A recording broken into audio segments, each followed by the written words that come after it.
don't think that anybody outside the top 6. I think that the preseason top 6 is exactly how it will be. Well, I can't see Texas or Oregon or Penn State or Washington or Texas A&M or Utah. I can't see any of those teams sneaking in. That's objectively wrong for this reason, if none other. Texas and LSU play each other week 2. Week 2, night game, ABC in Austin. Okay. Texas hosts LSU. Neither one's going to the playoffs.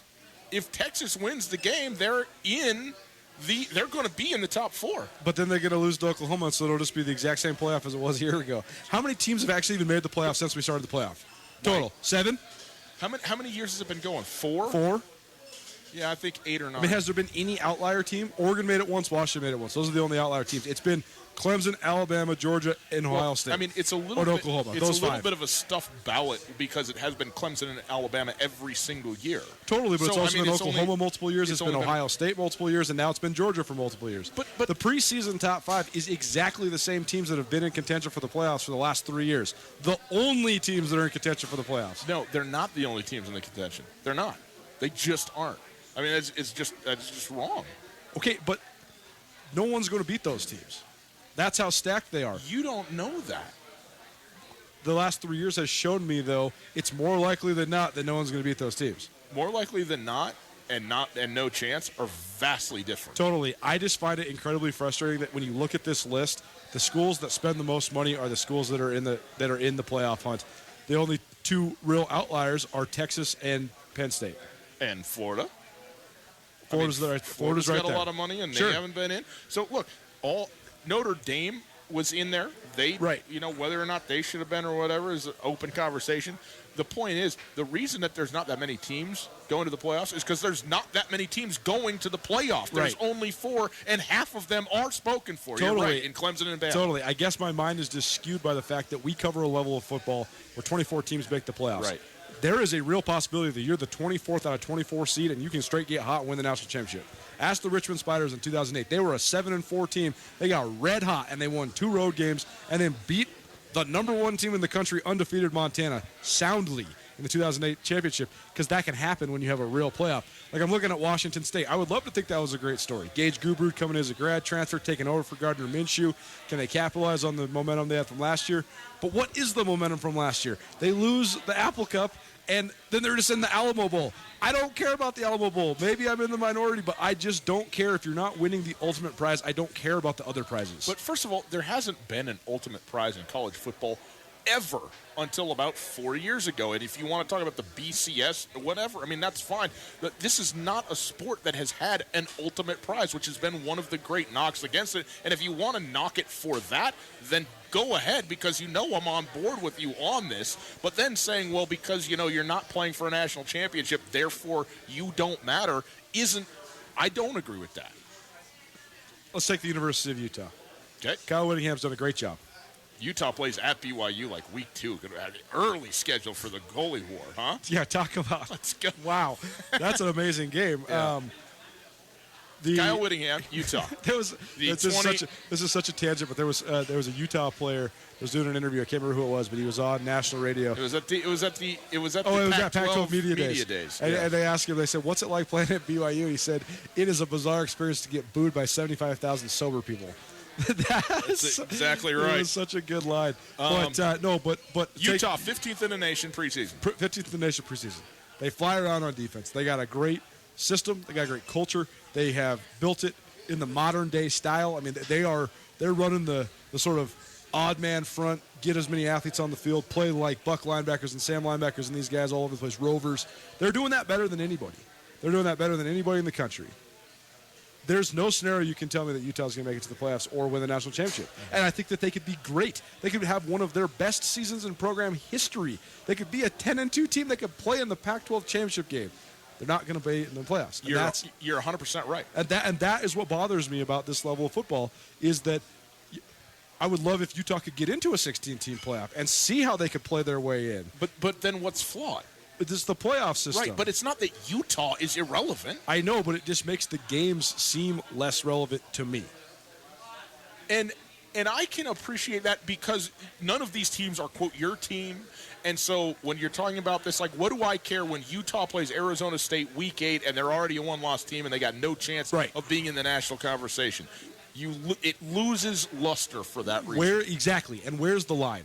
Like when you're looking at this top 25, where's the actual line as far as if things, like you said, I don't know that the top 4 are going to be in the playoff. I just think that those teams are significantly better than almost everybody else. To me, my line is LSU. I think that LSU, Ohio State could be 2 teams that could play their way into the top 4. Okay. And maybe Texas because of that LSU-Texas game. 100% Texas can because they play LSU and Oklahoma, and because they're Texas. So where's your line? Because if you agree with the statement I just said, so then your line's at least at Utah. Where's your line, though? Does Oregon have a chance?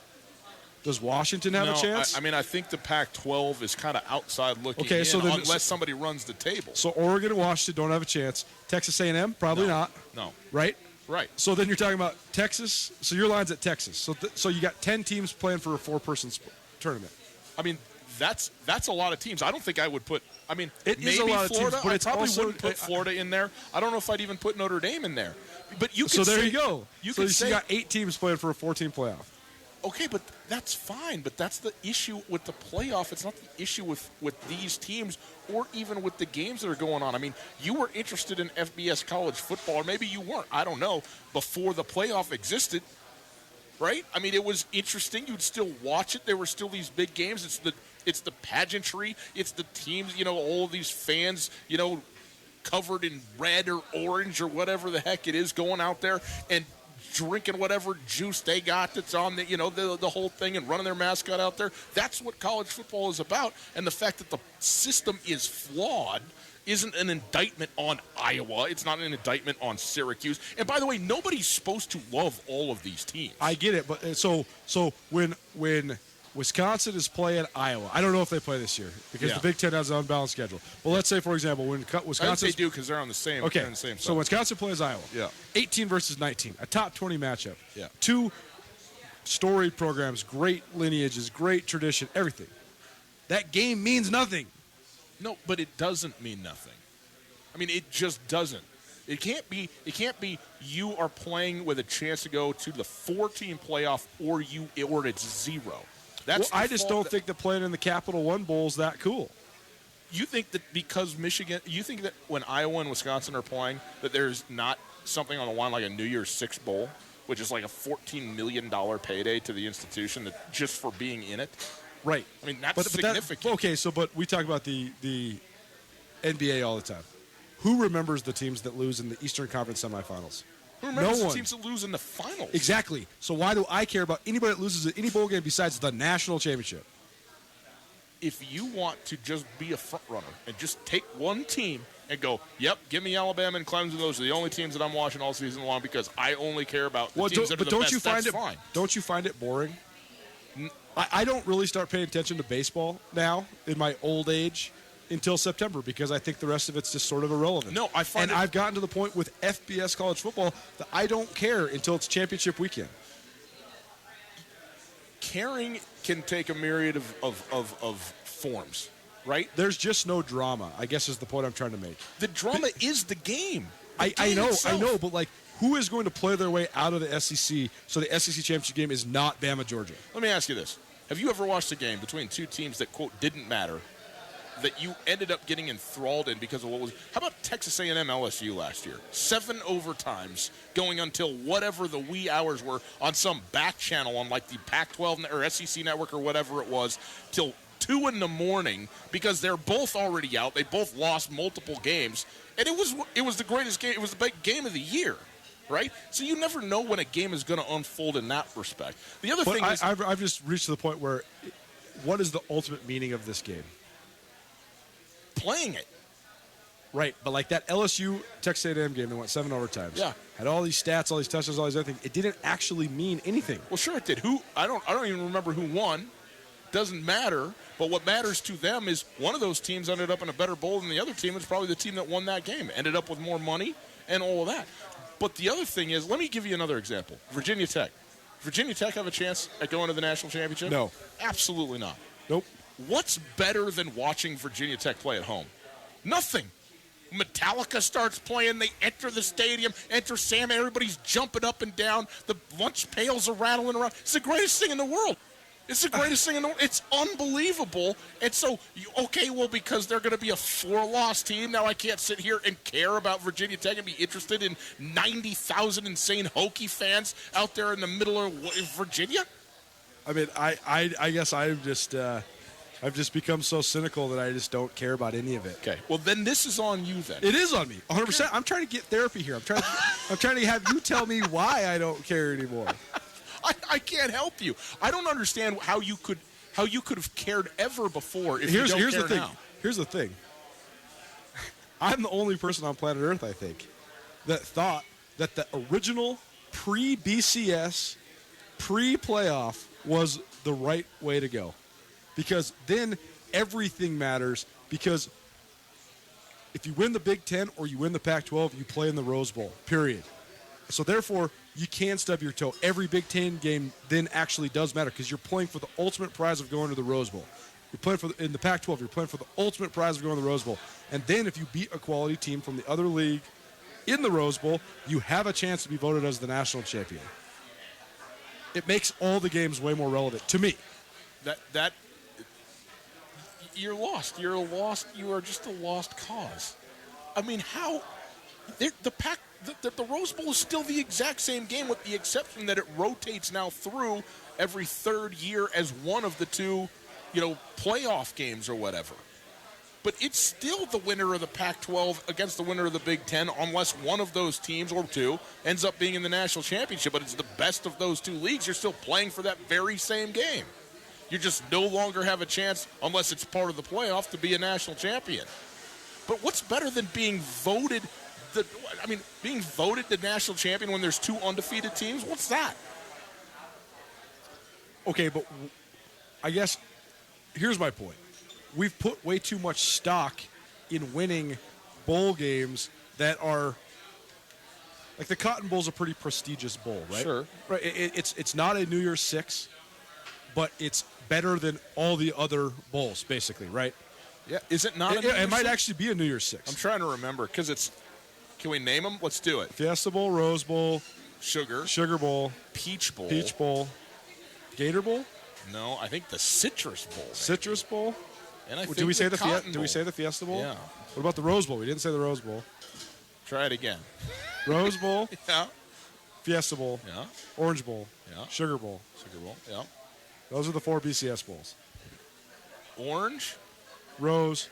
Sugar. Yeah. Fiesta are the 4 BCS bowls. Okay. Cotton Bowl. And Citrus Bowl.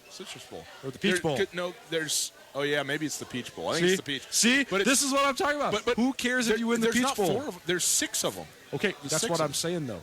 So if you're playing in the Peach Bowl, so you're playing in that's not even in the college football playoff or in the New Year's Six. So you're playing in the 9th best bowl game.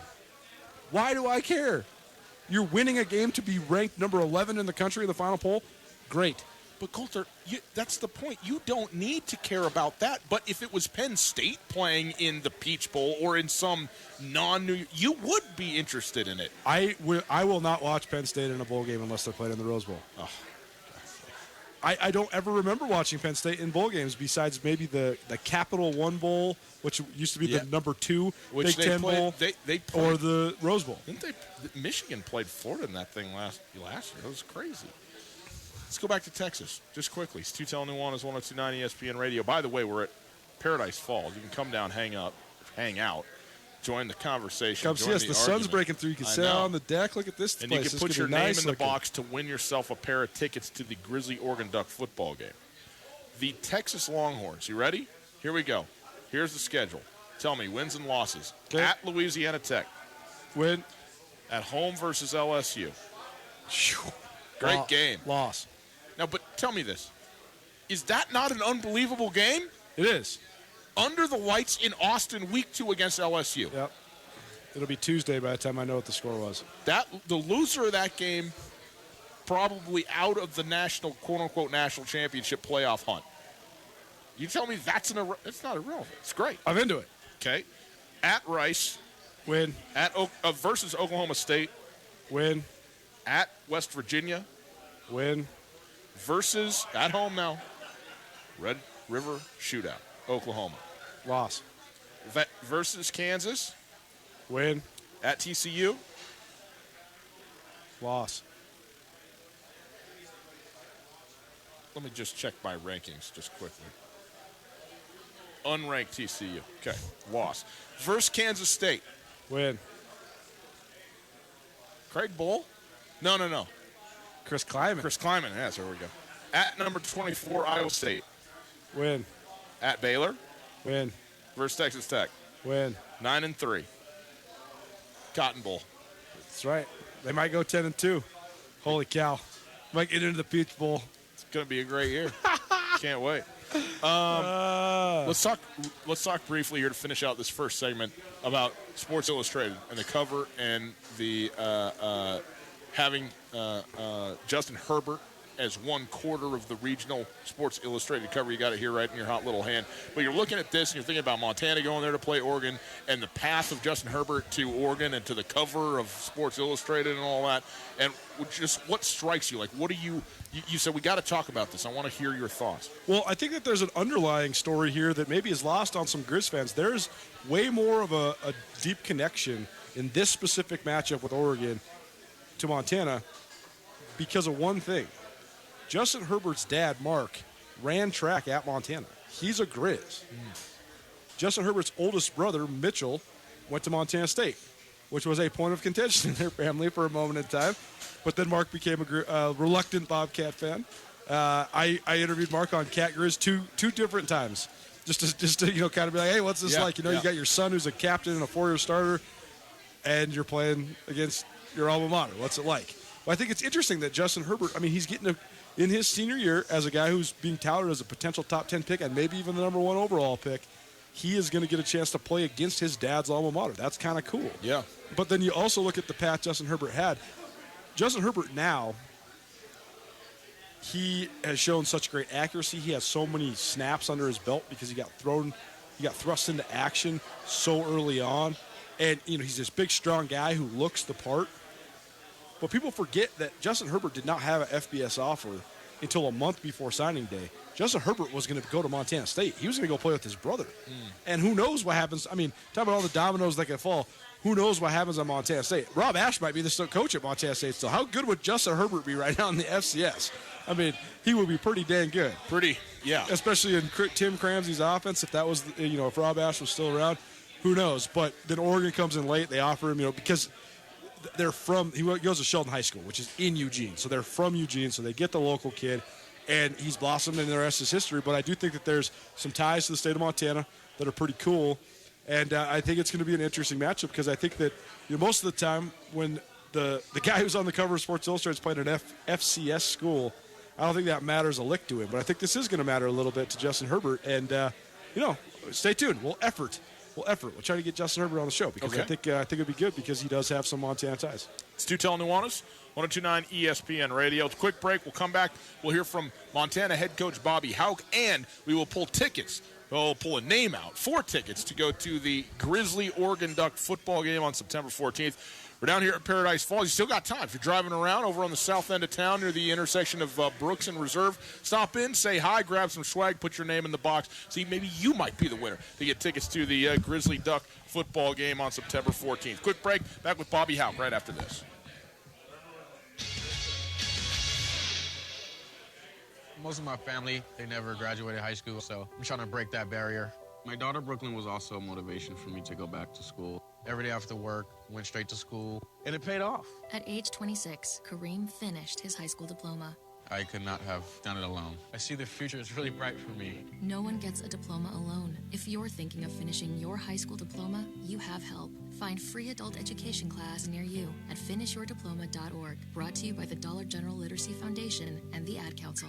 Les Schwab is proud to introduce 2 of our best tires ever, just in time for summer. There's our exclusive Reputation, a high-mileage premium passenger tire we believe has the quietest, most comfortable ride ever. Or our exceptionally quiet and smooth all-season traction tire, the Open Range AT.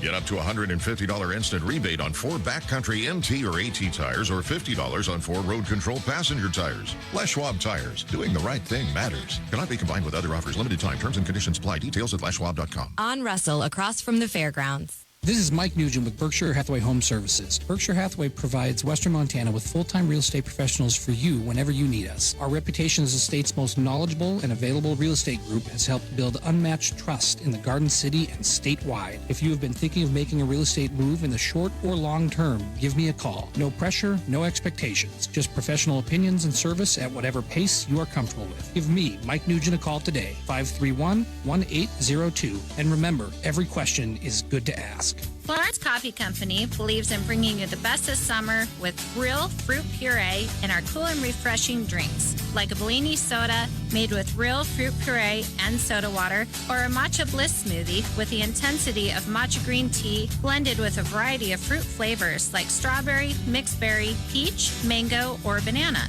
Stop by any of our locations across Western Montana for a refreshing summer drink today.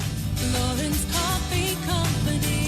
Hey folks, Ryan Tutel here with Josh from The Advocates. If you've been in a car accident and need help dealing with the insurance company, you should give The Advocates a call. It doesn't cost anything at all to call, and I'd be happy to talk with you about your situation. You don't want to have to be dealing with contacting the insurance companies and setting up your claim. We can do that for you from start to finish. We'll take the hassle out of the process so you can just focus on getting better. There you go, folks. If you've been injured in an accident, give Josh a call, 640-4444, or online at montanaadvocates.com. There are a lot of lawyers, but you deserve an advocate. What do you get when you mix every NFL preseason game, cold beer, and the best wings in Missoula? The Desperado Sports Tavern. The Desperado is Missoula's premier Southside sports tavern. With 32 HD TVs, there's not a chance you'll miss a second of every NFL preseason game. It's time to start watching your favorite players and building your fantasy team at the Desperado. That's cold beer, NFL preseason, the best wings in Missoula, and you at the Desperado Sports Tavern, located on Russell, across from the Y.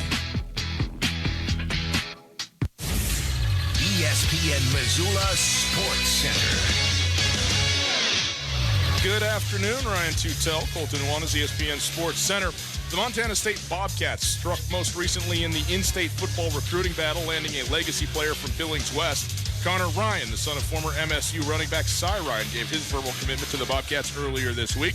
Connor Ryan was an honorable mention All-State kicker returner last season, helping the Golden Bears to the Class AA state title.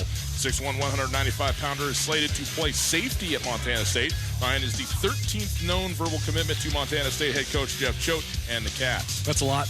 Big Sky Conference placed 7 football players on the College Football Performance Award preseason watch list given to the FCS National Performer of the Year, including Montana State all-purpose player Troy Anderson and Montana quarterback Dalton Snead. The rest of the list includes Eastern Washington quarterback Eric Berrier, Northern Arizona quarterback Case Kugas, Sac State running back Elijah Dotson, and Weber State running back Josh Davis. The Missoula Osprey lost for the 5th consecutive time last night, dropping a 13-3 decision to the Ogden Raptors on the road. Despite taking a 1-0 lead, the O's were done in by a 5-run fourth inning that put them in a 9-1 hole. They were out hit 15-7. Missoula's Jose Reyes hit a home run and drove in 2 of the O's 3 runs. Missoula closes their 4-game series tonight against Ogden at 7 o'clock. And finally, fall camp practice for the Grizz today was canceled due to lightning. This ESPN Missoula Sports Center is brought to you by Aspen Sound.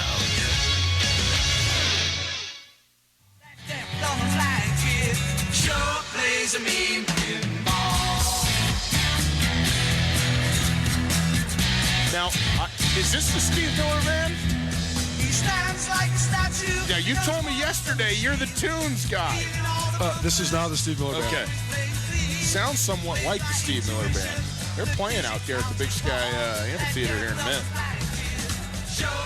I would say 87% of our listeners know who this is and are just berating me in their cars right now. That's fine. I can take it. It is Tutel Nuanez, 102.9 ESPN Radio. We are broadcasting live through the Kurtz Polaris studios. Kurtz Polaris at 2904 West Broadway in Missoula, Highway 83 in Sealy, and online at kurtzpolaris.com. We are at Paradise Falls. We're going to pull some tickets here for a winner to go to the Oregon Duck Grizzly football game. Going to pull that name out here in about 7-8 minutes. So if you want to come down, stick your name in the hat, feel free to do it. We'll be happy to have you entered and see if we can get you some sweet tickets to a Pac-12 game, a night game under the lights in Autzen Stadium.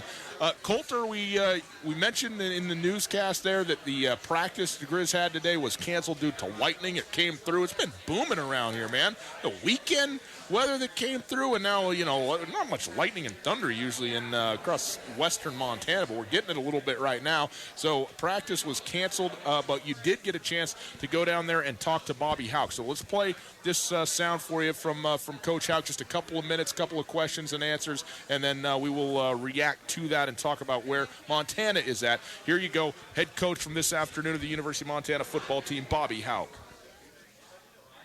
What do you think of just the status of the team so far? What have you liked? What do you think you guys need to improve on? Well, you're asking a football coach this time of year. We got to improve on everything, but I like where we are. We're progressing, probably on the right curve in terms of getting ready for the opener, and missing time doesn't help, but we won't miss any today, hopefully. So, I like where we are. Such a huge part of this year's position battles. Is there a specific evaluation point you guys use for position battles? Do you have production charts from each day in practice, or how do you get a feel for who's winning at a certain spot, especially guys on defense? Yeah, we pour over the film.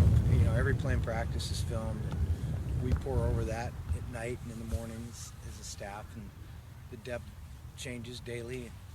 And we'll figure it out when it's time. I don't think you force anything. And sometimes that gets to be where guys are splitting time in the opener or the first month, and don't have any problem with that. We like playing into the depth, so that's not a big issue for us.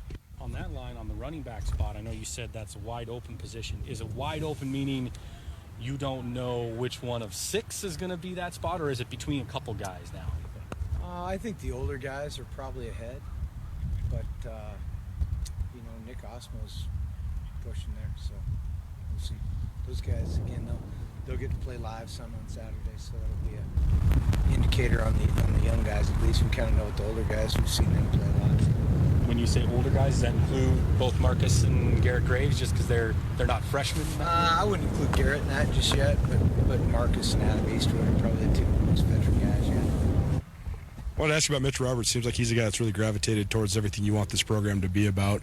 A Missoula guy, that's always a nice thing. But what have you thought of just his progress he's made over the last year or so? Yeah, Mitch had a big offseason, big spring ball. So he's making a move, and it's a deep group. So it's real competitive for plays and playing time. And Mitch is making a strong push there, sure. So there you go, Bobby Hauck from earlier this afternoon before the lightning struck. You could hear it kind of coming in, rumbling through on its way in. But Bobby Hauck talking about a couple of different things. I thought he was fairly forthcoming about the running backs there, Coulter, saying, actually Garrett Graves probably really isn't in that group quite yet, but Marcus Knight and obviously Adam Eastwood, who's a returner with, the most experience in terms of playing for the Grizzlies on this team. But is that just kind of a little bit of, I don't know, gamesmanship isn't really the right word, but trying to, kind of light the fire a little bit, or do you think that's real from Bobby Hauck? Well, did some of that get cut off too? Yeah, we edited it a little bit. Okay, because if you know anything about Coach Hauck, so the number one thing that for, at least someone from my seat, as a sports writer, quote unquote analyst, I wanted the most fascinating part to me is about fall camp is position battles. Who's going to win the position battles? Nobody's winning anything during fall camp except for position battles. And in this day and age, college football, people rotate a ton. So being a starter doesn't have the same gravitas that it used to, especially on defense. But I want to know who's going to be in the mix, especially a position like running back. Who's going to be your top 3 guys? Because those are going to be the guys that get most of the carries. For sure. Who's going to be your top 2, sometimes 3 guys, depending on the positions on defense. But if you know anything about Coach Hauck, he loves competition. He loves position battles. But he hardly ever tips his hand at who is winning a position battle or how someone wins a position battle. Today, I asked him about a variety of guys and a variety of position battles, and he was talking about all of them. And I don't know what, maybe he was just in a different mood. Maybe the lightning had him, a little bit scared. I don't know. But he was talking a lot more openly than normally he does. I thought it was interesting. I asked him about Drew Turner from Cal Spark Glacier. He said he's definitely going to be in the mix. He's just got to figure out where he's going, was his direct quote. Talked about Mitch Roberts. I think that the competition there with Mitch Roberts is a very interesting one because the wide receivers group was so stacked given what Bob Stitt prioritized in recruiting. So when Bobby Hauck takes over, you have, They switched 7 of the wide receivers to different positions because they thought they were in such good shape. And that's including guys that have a lot of talent like Jed Nagler. Like Right. Justin Calhoun caught 10 touchdowns in 2 years. Yes. And he could switch the defense. That's how much talent they thought they had at receiver. But the most, so often, people ask, why are Montana kids important in a program? And I think it's, the cliches of this kid dreamed of being a Grizzly his whole life. This kid dreamed of growing up to play in the Cat Grizz game. This is the biggest show in the world to him. That's all true stuff. But there's also a really, really motivating factor for the dynamic of your team when you have a full scholarship, absolutely top-rated recruit like Samori Torre, who's in your program, who plays right away, produces right away, has a tremendous sophomore year in Bob Stitt's offense, and then Bobby Houck comes in, and the whole culture changes. And Samori Torre was one of the receivers that had a harder time adjusting to it. He was used to just getting force-fed the ball, and, it was no real – there's not really a question whether Samori Torre was going to get a ton of reps. He was just going to play. And then they said, well, no, you have to earn your reps here. We don't care. We don't know who you are. We don't care who you are. Earn your reps.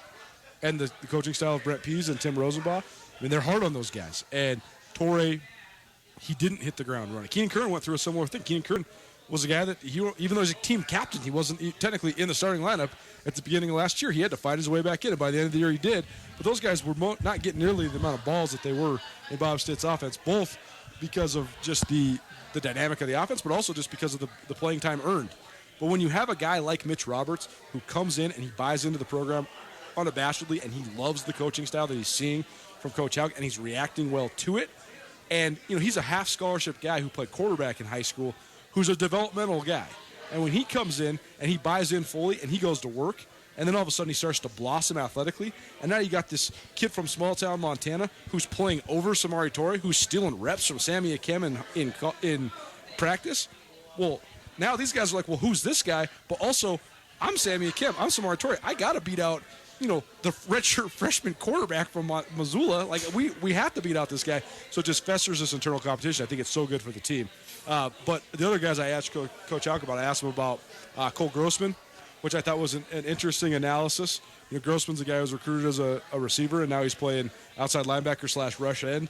And, he said he had a lot of glowing things to say about Cole's athleticism, but said kind of a similar sentiment about just kind of trying to figure things out. But the one guy he has not named by name yet this camp, who he named right there in that interview, was Nick Osmo. And Nick Osmo is a kid out of Portland who, big bruising running back. But when you go down to fall camp, it's almost like studying for a test, right? This Grizz team has 38 new players. They also have a variety of guys with new numbers. First, I guess it was the third day of practice when I was down there. I was watching the receivers do drills. And Corbin Walker, who's playing corner, wears number 8. And he was a guy who I really wanted to get my eyes on because he was probably their most heralded out-of-state recruit, a kid from the Seattle area who was the King County League Offensive and Defensive Player of the Year. That's a rare combo, especially for an FCS recruit. Well, I see a guy wearing number 8 playing receiver, and I thought, oh, wow. They're going to play Corbin Walker on offense instead of defense. Okay, makes sense. I mean, he was a tremendous offensive player. Then I realized, no, Samori Torre switched numbers. When I was watching number 8 for a while, I was like, this kid is so good for a true freshman. Like, my God, this kid is good. No, it was actually Samori Torre. But there's a lot of times when you see a guy and you're like, well, who is that? It's so hard when you have 108 guys you try to get your eyes on. But I'll tell you what, there's a couple guys that have made me look at my roster multiple times because I'm like, who is that guy? He's so big, he's so fast, whatever. Nick Osmo is one. I got my roster today again, and it's always with the dual number guys too, because Gavin Crow wears number 20 as well. I was like, damn, Gavin Crow's playing running back? No. Oh, it's Nick Osmo, but he's a kid that looks the part all day. I mean, he is big. He's about 6'2", 230. I mean, he looks like a power back for sure. And Houck named him by name. You wonder if he's a guy that maybe can break into the lineup as a short yardage guy early on. He was a guy that was an injury guy coming out of high school. I mean, he lost a lot of his offers because of a late injury. But a guy that Coach Houck talked glowingly about on signing day and early returns is he's pretty darn good as well. Well, we'll look forward to it. It's that's part of one of the most fun things to me about week 1 of the regular season is obviously the game. You finally got football, and for Montana going to South Dakota, Montana State going to Texas Tech, but it's also finding out for real the answers to these very questions, right? Not just who are the starters, but what are the reps like? Who are the guys that they're bringing in? And obviously, game plan, to game plan, it's going to vary week to week. It's not necessarily, just, what it is. But you start to find out sort of the pecking order, how, and it really gives you an answer into how camp in fact went when you finally get into the real games and you see the reps that guys are getting and, whether they're starters, reps, backups, et cetera, et cetera. It is Tutel Nuanez, 102.9 ESPN Radio. Coulter, let's do this. We'll take a quick break, and when we come back, we're going to pull a name out of the box. That's what we're going to do, and send somebody over to Eugene, to Autzen Stadium to watch the Oregon Ducks and the Grizzlies play, and then we will also talk a little bit about the Pittsburgh Steelers right after this. It's Tutel Nuanez live from Paradise Falls. Canyon River Golf Club is a must for any golfer in western Montana. Tucked away in a spectacular setting along the Clark Fork River in East Missoula, Canyon River offers one of Montana's best championship golf experiences. And Canyon River is happy to announce their new fleet of golf carts, which include the Shark Experience, an interactive GPS giving dynamic distances and touchscreen interaction to help you play your best. Plus, with Bluetooth, radio, and surround sound, you can enjoy yourself between holes, too. Book online at CanyonRiverGolfClub.com. Missoula's best golf, Canyon River. Alpine Touch has mastered keeping your taste buds happy by spicing up anything you throw on the grill this summer. Now, let Alpine Touch keep your mouth watering whenever you want their new sunflower shooters. Their new jumbo sunflower seeds seasoned with Alpine Touch's world-famous all-purpose seasonings. And Alpine Touch sunflower shooters will be available all summer at every Osprey baseball home game. Available at retail locations around the state and online at alpinetouch.com. Alpine Touch, Montana's special spice. Hey, everybody, here with my good friend Josh from the Advocates Injury Law Firm. Josh, if I've been in an accident, how much is it going to cost me to hire you? Well, we take cases on a contingency fee. And what that means for you is that if you're hurt in an accident, we only get paid if you make a recovery. You'll never owe us anything out of pocket. What about the call for a consultation? That's not a problem. We don't charge anything for an initial consultation, so you have absolutely nothing to risk by calling us. If you're injured in a car accident, call the Advocates, 640-4444, or online at montanaadvocates.com. We ate a lot of steaks before we came up with the Montana Club's private reserve cut Angus. It's as good a steak as you're going to get. Our private reserve cut Angus is specially cut for us. And with our custom seasoning, it has a flavor that's absolutely incomparable. We're confident that it will satisfy the most discriminating steak customer for an unrivaled steak experience. Real Montana, real food. The Montana Club on Brooks and North Reserve, Missoula. No matter how far you may go, there's always one just down the road. Town Pump, who pump it up, pump it up. At the cabin, in your own backyard, have fun and be refreshed with Town Pump. Twisted Tea 18 packs are just $18.99. Headed off on your next adventure? Dinner is easy. Kielbasa sausage skewer in the deli, 2 for $5 at Town Pump. Town Pump, right down the road, pump it up, oh yeah. Welcome to today's lottery drawing. And today's winning numbers are not yours, not yours, and another number that's not yours. And the final number is not yours. When it comes to having money, don't rely on luck. Brew your own coffee at home instead of buying that latte. Brown bag it to work instead of ordering it. Go to feedthepig.org for more free ideas on how to save. Feedthepig.org. This message brought to you by the American Institute of Certified Public Accountants and the Ad Council. Tutel and Nuanez on 102.9 ESPN Radio for Missoula.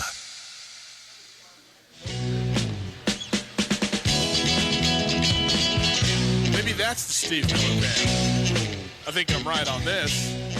It is Tutel and Nuanez, 102.9 ESPN Radio. This is definitely the Steve Miller Band. Time to give away some Oregon Duck Montana Grizzly football tickets. We are broadcasting live from Paradise Falls this afternoon, near the corner of Brooks and Reserve in the south end of town. We're going to be here another hour plus. Come by, stay high. Have yourself a Whitmer Hefeweizen. What are you laughing at me for? Because you're hilarious, dude. You're David Letterman. Appreciate that. We are broadcasting through the Kurtz Polaris studios. Kurtz Polaris at 2904 West Broadway in Missoula, Highway 83 in Sealy, online at kurtzpolaris.com. Okay, we've waited long enough. It's the fifth week of this now.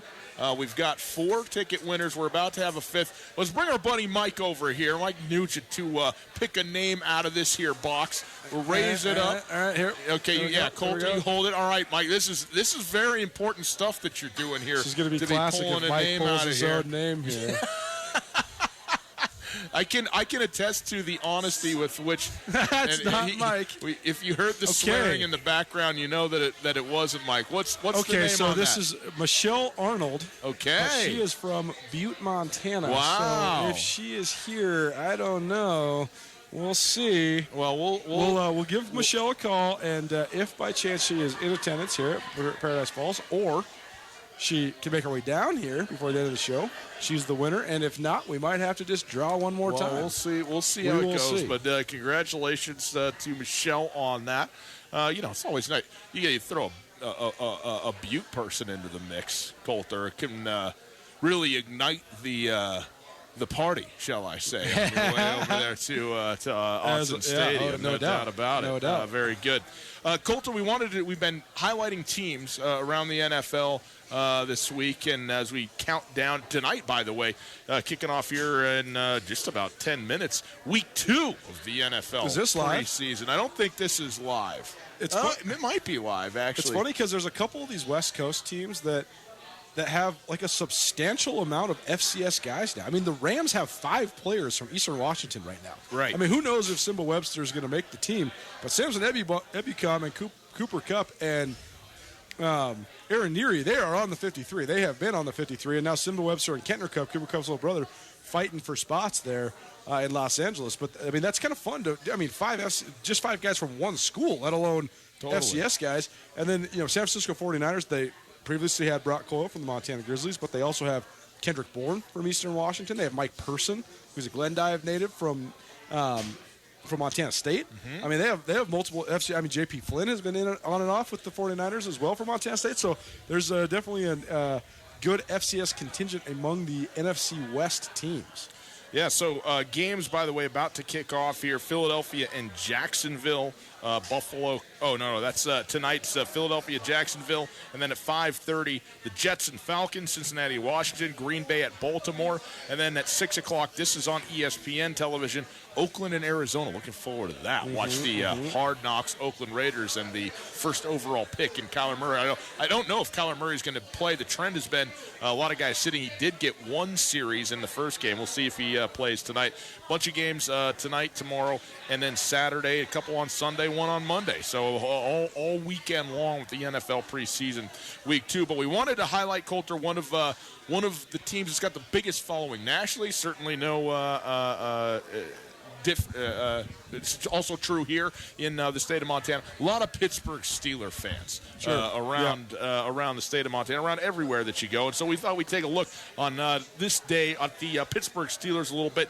And Coulter, one thing that kind of always goes overlooked, and especially much to your chagrin in this era of fantasy football mayhem, are the lines. Yep. But the offensive line of the Pittsburgh Steelers is absolutely unmissable. It's one of the top 5 in football, maybe better than even that. When you got Alejandro Villanueva, Raymond Foster, Mike Pouncey as a center, David DeCastro, and Mike Feller. These is one of the all-time, or one of the great units in the game, today, right now. Sure.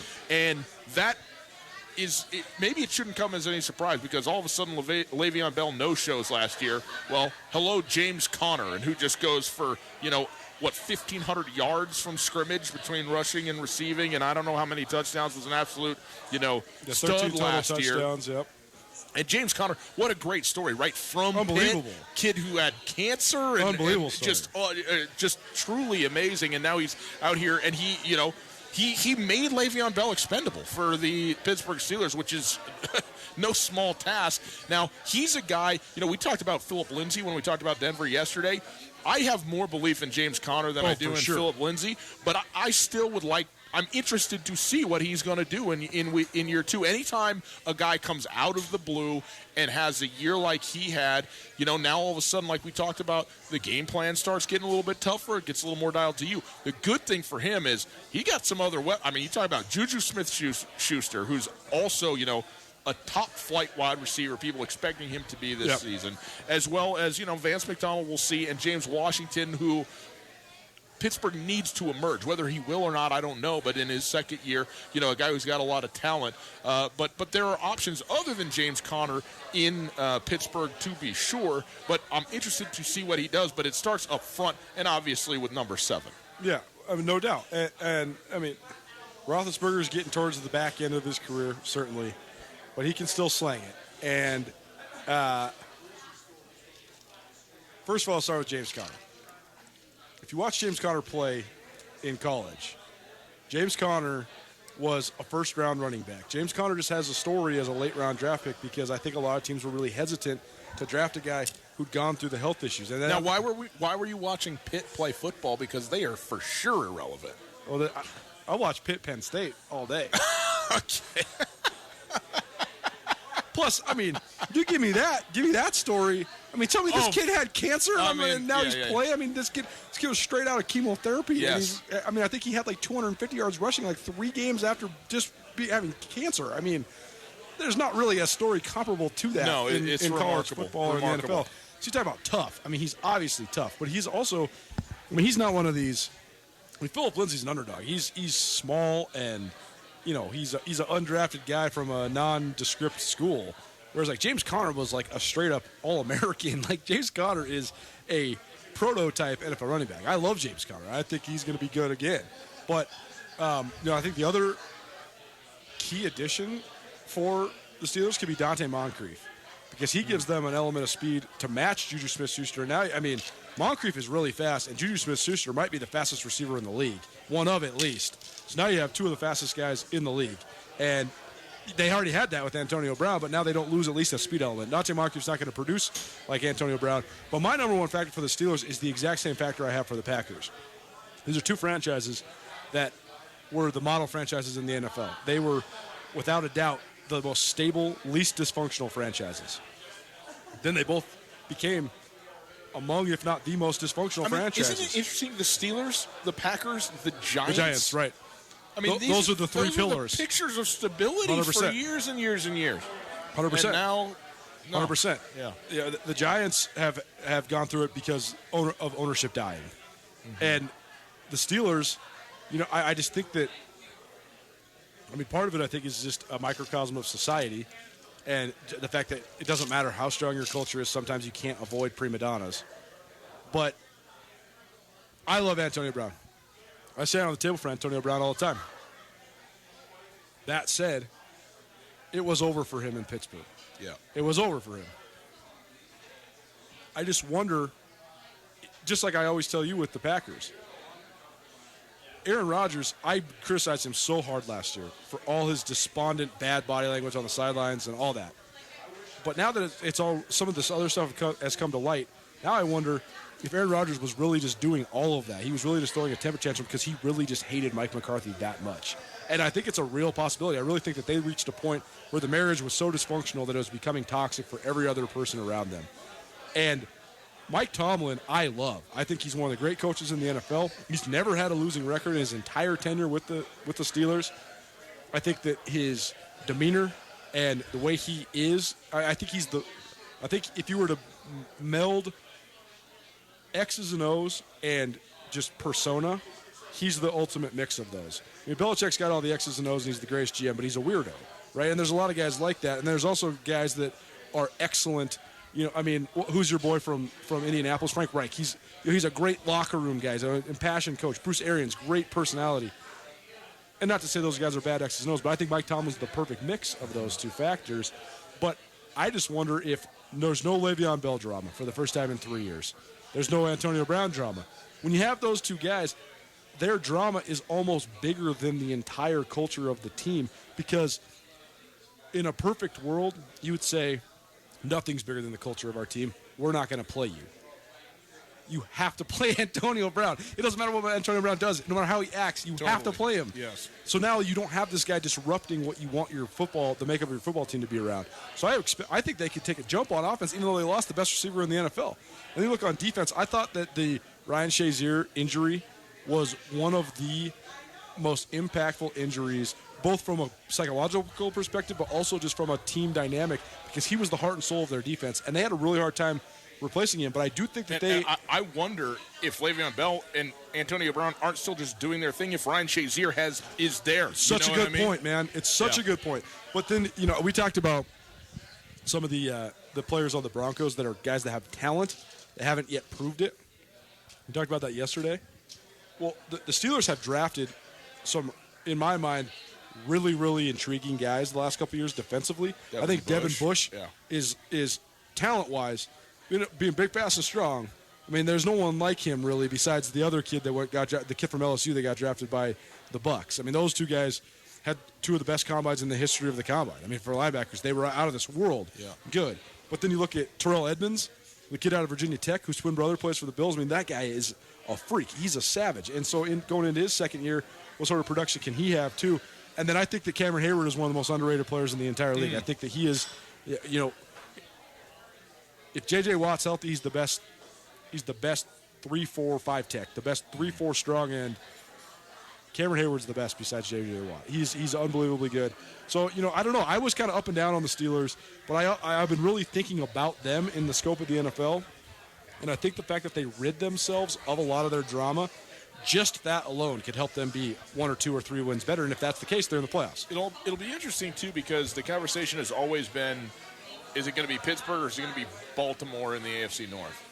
And now with everybody, not everybody's picking Cleveland to win, but Cleveland is without question the sweetheart and the team that everybody's focusing on and that has a lot of expectations on them, and Pittsburgh sort of had the arrow pointing the other direction. But I'm with you. I think that the arrow is pointing kind of back up a little bit for this Steelers team, get some new blood in there to do it. And you still have Ben Roethlisberger, who we barely even touch on, but he just stands back there and throws the football where it needs to be, game in and game out. And, you like him, dislike him, whatever, but the fact that he is, from a football standpoint, that's what he does. And what I think is an improving defense. I mean, it was so odd to look at Pittsburgh try to become an outscore you team instead of, a hard-nosed defensive unit. It was sort of bizarre, but they, anytime you have an outstanding offensive line, which they have, I think you're going to have a chance. And they certainly have enough talent around to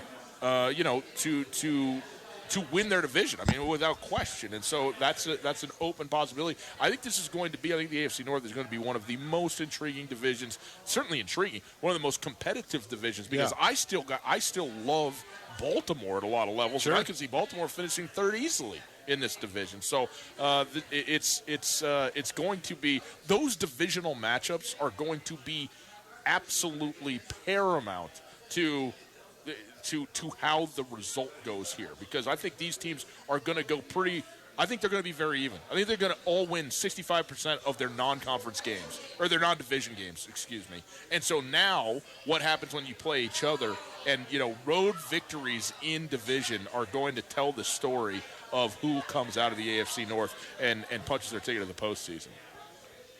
This is such a telling stat in terms of the evolution of the game and the relevancy or lack thereof of passing yards. Ben Roethlisberger threw for the 7th most yards in the history of the NFL last year in a single season. 5,129 was the total. Only Peyton Manning, Tom Brady, and Drew Brees have ever thrown for more, ever. History of the league. It's only 11 5,000-yard passing seasons ever, and he had one of them at 36 years old. First team to miss the playoffs. Do you want to hear another stat that's going to blow your mind, Coulter? You ready for this? I can't wait. Who holds the all-time record for yards per carry in a season, given that they had 200 rushes or more? Adrian Peterson. No. Gale Sayers. No. O.J. Simpson. Still no. Eric Dickerson. You're never going to get it. Walter Payton. Nope. Philip Lindsay. No. Who? You're closer. Aaron Jones. Green Bay Packers, 2018. Never going to get, no one. 5.5 yards per carry. Boys and girls, hour number 1 in the books. Hour number 2, straight ahead. Top of the hour. We got Riley Corcoran, the voice of the Grizzlies. He's the subject of our ESPN Roundtable. We'll bring that to you right after this. It's Tutel and Nuanez from Paradise Falls. For 20 years, the Missoula Osprey have brought Missoula a fan-friendly experience in one of the most beautiful summer settings in America, and the baseball has been top-notch as well. ESPN Missoula is happy to be the exclusive radio carrier of the Missoula Osprey once again this summer. Tune in to 102.9 FM to hear every single Osprey game as the Birds chase another Pioneer League title. The Missoula Osprey broadcasts are brought to you in part by Widmer Brothers Brewing, Diversified Construction and Materials, Mission Paint, and Selway Armory. In Western Montana, we know shopping local matters, and you may think you'd pay more for the quality and customer service that comes with it, but not at Selway Armory. Selway Armory is locally owned with knowledgeable specialists that can answer your questions. In addition to the expertise, though, Selway Armory also has a bigger selection and lower prices than the box stores. When you're in the market for firearms and accessories, save money with the experts at Selway Armory. Selway Armory, 2825 Stockyard Road, Unit E6, and online at SelwayArmory.com. The Polaris Factory Authorized Clearance is here. The world's best-selling off-road lineup is priced to move with financing as low as 3.99% and rebates up to $3,500. Live life wide open in a high-performance RZR. Tackle anything from mountains to mud holes on a legendary Sportsman ATV. Get more done with a hard-working Ranger, or take on any task or trail in a versatile Polaris General.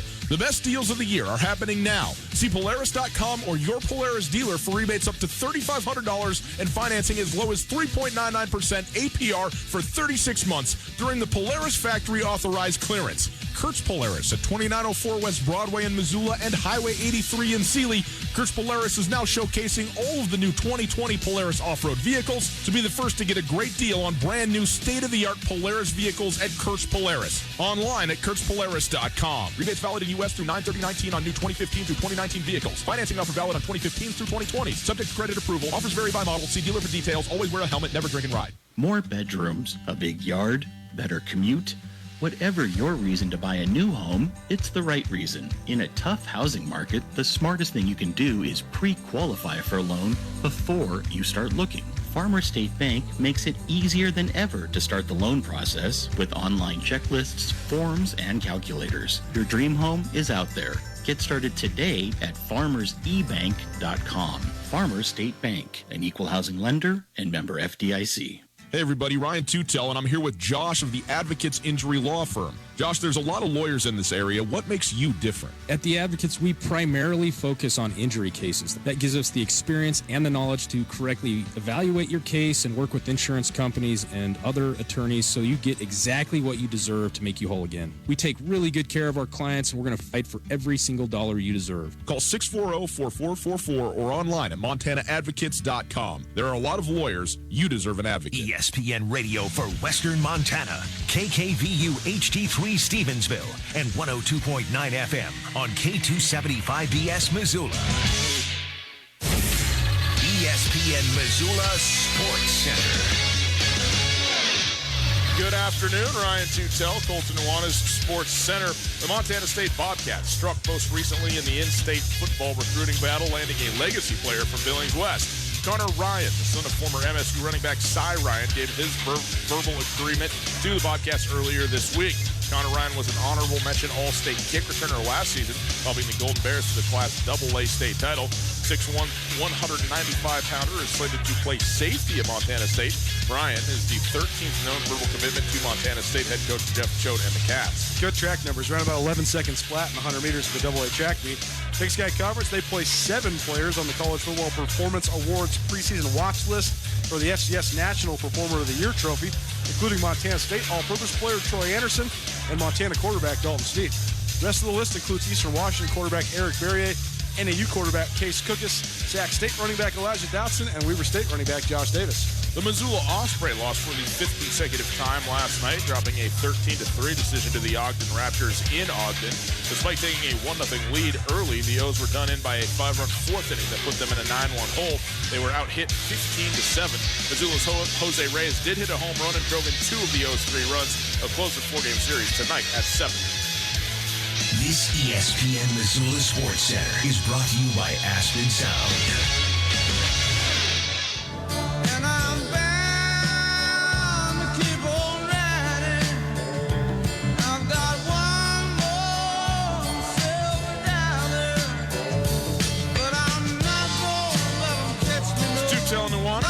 1029 ESPN Radio, and it's time for our ESPN Roundtable, presented by the place where we are currently sitting, Paradise Falls. Great to be with you. Hour number 2, broadcasting through the Kurtz Polaris studios. Kurtz Polaris at 2904 West Broadway and Missoula Highway 83 in Sealy. Online at kurtzpolaris.com. You can call 329-1899. Got something to say? We're happy to have you. 329-1899. All the guests join us via the Rangich Brothers RV phone line. Who sings that song, Coulter? I believe the Allman Brothers. Yeah, Greg Allman. Yeah. Very good. Yep. The Laid Back album from 1973. How you like that? Wow, your dad must have taught you that. Actually, Reese sent me a text, told me so that I'd have that info and I could drop it on you like that. It's pretty good. If you would like to listen to the stream, you can listen live no matter where you are out of market. Very convenient, very easy. Go to the website, 1029ESPN.com. Stream brought to us by Opportunity Bank. Your local bank, your opportunity. It is time for our ESPN Roundtable, presented by Paradise Falls, which is where Coulter and I are. So you're going to be here another hour. Come on by. Have yourself a drink. Have yourself a howdy doody. We got some swag for you. Maybe some coffee, a couple of koozies, whatever you need. Come on over and say hello to us here on a Thursday afternoon at Paradise Falls. We've done a ton of live broadcasts from a ton of places. Yep. Have we ever actually done a segment that's sponsored by the place that we are at that has a live read of course we attached to it? Wing It Wednesday from the Desperado. Desperado, of course. Yeah, so we're on fire the last couple of weeks. We're putting it together. But today, here we Paradise Falls doesn't get better than this. Come here. They got 18 draft beers, including the Widmer Brother Hefeweizen. Yep. They got a million TVs. I think they say 30, but it seems like even more when you're actually in here. I got the NFL preseason over here. I got Brooks Koepka over here. We got all sorts of stuff going on. That's right. Jags-Eagles week 2 in the NFL preseason has kicked off. I see a little taco salad over there. That's always a go-to standby. I am really starting to get tummy grumbly. You know what I mean? We had a good one earlier today, No doubt. But now I'm getting a little hungry again. So come on down. We've got a couple Widmer Brothers Hefeweizens left, and as always, Paradise Falls, your go-to spot on the south side of Missoula. The subject of our ESPN Roundtable this week, the voice of the Grizzlies. Riley Corcoran does the radio call for the University of Montana football and men's basketball teams, going into his 4th season as the play-by-play guy for the University of Montana. Does a really good job, and talked to him about a couple of things. Yesterday, we got a chance to sit down and chat. Or I guess it was Tuesday afternoon, but got to talk to him both about the University of Montana, of course, going into football season, so we chat about that, but also what's it like to be a sports broadcaster and do play-by-play and travel with the team and be embedded in all of that. I think people are interested in that, and Riley certainly has, this is a dream of his from going way back, which you will hear, and talk about his experience as, a play-by-play guy for a major university and for major sports. So here you go, our ESPN Roundtable presented by Paradise Falls. It is Riley Corcoran. Welcome in to the ESPN Roundtable. Happy to be joined by the voice of the Grizzlies, Riley Corcoran. Riley, how you doing, my friend? I'm doing awesome. Football is in the air, Ryan. It seems that, just using the bad pun, I'm coming out of hibernation, ready to for every single day to be involved with Grizzly football. So it's a great time of year. Great to be talking with you. It's interesting because, this has become, it's cyclical for a guy who's in the profession that you're in, right? And you have the seasons of football, the overlap of football and basketball, which is really going hard, right? And then basketball, and then you've just come out of a little bit of a lull, maybe, making holes in ones at golf tournaments and so forth and so on, and now back into football. Well, what is your experience like just in terms of gearing up for the season? It really is a process. Cyclical, that's a good word to describe it, because you go through every month to me is kind of a different mindset. When the calendar turns, it's okay, August, September, we are Grizz football based. October, start to bring basketball in the mix. You mentioned the override of November, December. And then the last couple months for me, I'll admit, it definitely needs some recharge time to get ready, because it's an everyday cycle. You get excited for it, but it truly is. It's a mindset every single day, every single month when you're getting ready for what the priorities are. And when you're really representing the entire department rather than just one sport per se, that brings a different element to it. And it's something that I'll admit to you, when I jumped on board, that was something I wanted to take to the next level, to not only talk about Grizzly football and Grizzly basketball, but everything else in the department, and it's been a really, really good mix so far. We are headed into football season, year 2, obviously, with Bobby Hauck at the head of this thing. And for you when you were hired, Bob Stitt was the head coach. You've been here throughout the transition and watched it. What to you has stood out about Bobby Hauck and his, taking over now for the second time of this team? It seems he is so in control of every single thought, Ryan. And this goes from big picture stuff to minute details throughout the course of a day. He is so focused and driven. It's really fun to watch. The transition was certainly interesting.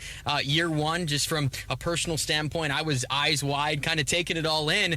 But then if you're really comparing, though, say year 4 for me going into this and seeing a fall camp compared to what it was like in year 1, it is night and day. It's a different type of focus and intensity, and the goals that are to be driven each day from this coaching staff. I see it from year 1 to 2, and especially now, these guys have a much better feel of what's expected of them. And hey, with any job, even with our jobs to what they're doing on the field, when the expectations are black and white and you know what's expected of you each day, you tend to perform a little bit better.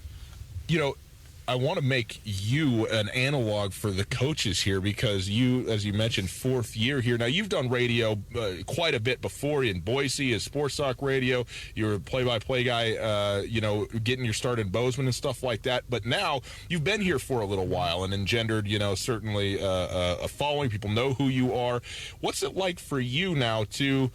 I don't know if you're an old hat at this thing, but you've had some experience in this position and with this university. And what's that like to say, okay, I kind of know what the deal is and maybe look ahead to how you want to progress? It's still surreal to me, and I know that if you go back and look year 1 and you see maybe some of the quotes to now, it still is, and I want it to be like that each year because this is an unbelievable opportunity and platform to have this position, right? We all know what Grizzly athletics means, and to really anyone around the state, especially listening in Missoula as well, but to know the responsibility to me is the biggest part of it because people are there's a certain expectation now I feel that's been created after the first 3 years of me being on the job now that, hey, there's going to be social media interaction. Hey, there's going to be a lot of extra stuff rather than just, okay, the Grizzlies are on 30 minutes before, flip on the pregame and, listen to the postgame afterwards, that's it. It's more of a 7-day a week type gig. And that to me, I think is probably the biggest change from year 1 to year 4. That's now an expectation rather than, oh, that's nice that we're maybe seeing an interview from,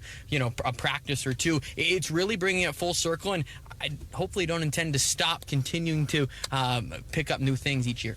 When it comes to calling games, obviously you are doing a call for a team. The vast majority of the listeners are going to be fans of that team.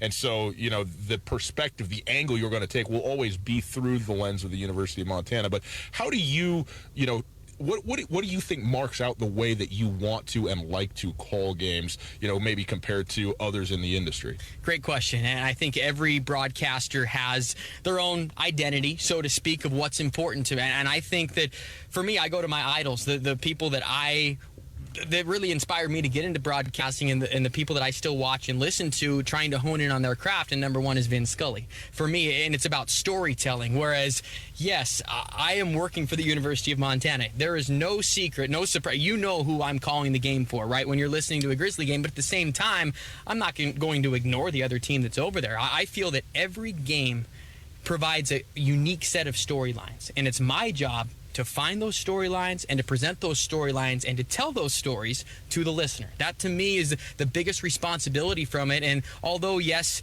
the word homer is thrown around a lot, right, when it comes to home team broadcasts. And I want to walk a fine line there where, yes, I'm rooting for the Grizz. When there's a touchdown, I'm going crazy. You're going to hear Greg Sundberg yell Yahtzee all over the place, and it's just going to be a great time. But when there's dead air and there's a timeout in the third quarter, I might tell you about the background of a second string running back from Portland State, because you know what? It's a pretty darn good story. And for me, that's always going to remain a priority, no matter what level it comes to, how big the game is, or if it's just an exhibition men's basketball game. It's always going to be that, at least predicated on that.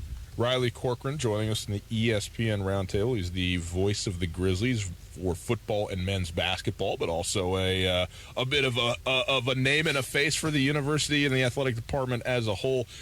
Let's talk a little bit about football, this team, this season, and we touched on, obviously, year 2 with Bobby Hauck from his standpoint, or from your perspective on him. But when you look at this football team, personally, this offseason, I thought, this is going to be a good team. I'm just not quite sure if they're there. I'm not sure how good. And the further we've kind of gotten into it, kind of the higher my expectation and anticipation has risen on it. Am I crazy in that, or what do you think about this team? No, you're not crazy to think that, because the more you're around this squad, and I think because we have that comparison sake, we can go to, okay, well, they were here last year, and it has a certain feel, right? We're in week 2 of practice. It's much different than a year ago when some of the players, you could just see it through their face mask. Oh boy, what's Coach Howe going to do today? What's expected of us? What's a practice going to be like? No, that's all an expectation now, and maybe the people that weren't 100% bought in aren't around, and I heard a lot of that conversation from the leaders of this team, and Dalton Sneed, Dante Olson, down the line, but that's a big part of it. You have to have 100% buy-in, right? This day and age of student athletes, there is so much of a time commitment that if you don't have 100% of the players' buy-in, you're not going to get a good team atmosphere. To me, for one reason or another, the last couple of years, especially, going back 3-4 years ago, you didn't really have that. To me, you look at these guys this year, it's very different, and I think that leadership is a big part of it. You're going to hear me talk a lot about it throughout the course of the first couple of weeks. When you have a Dalton Sneed and a Dante Olson running those player-run practices, they hold people accountable, and that's a huge difference. And you see the freshmen, the sophomores, they're just into it a lot more, and I think the expectations, for good reason, are a little bit raised. The biggest question, though, and I know that we could go through the schedule game by game, it is brutal compared to last year. This team could be exponentially better, but the win total might not necessarily reflect that. So I think that's going to be the most interesting piece to watch. That September, I guess if you want to throw the South Dakota game, those first 5 games are brutal. If the Grizz, we can go through each game, but if they can get out of their 3-2, I would think they feel pretty good going into it, and then maybe a stretch of the schedule where they could get through it. But my expectations, I'm trying to limit them a little bit, but I think for good reason, Ryan, they are a little bit raised than maybe what we thought even a month ago.